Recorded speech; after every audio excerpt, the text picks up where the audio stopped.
Hi there, welcome back to my channel. Today I'm going to talk you through how I created this green tile effect.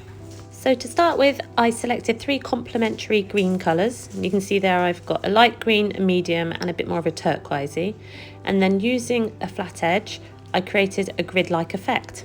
Using my lightest colour, I randomly coloured in a number of the square tiles in the grid. I'm using my Ohuhu markers for this tutorial here.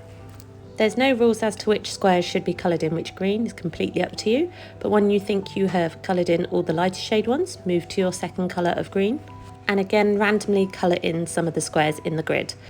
I tried to make sure that none of the greens were butting up a square of the same colour. And then finally get your last shade of green. In this instance, like I said, it's more of a turquoisey, bluey, greeny, sea green kind of colour, and colour in the rest of the empty tiles.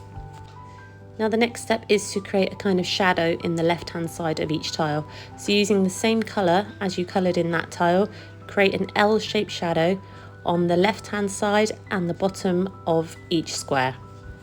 And then you want to colour in your grout. So I chose to do a white grout because I thought that would contrast well with the green, but it is completely up to you.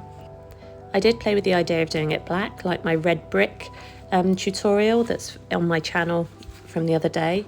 But I thought the white would contrast well with the green, like I said, and make that green pop a little bit more. So you want to go over all of the horizontal and the vertical lines with your pen. And then to give it that final 3D effect, creating the highlights of the tiles, so going along the top and then down the right hand side of each one, create a reverse L highlight.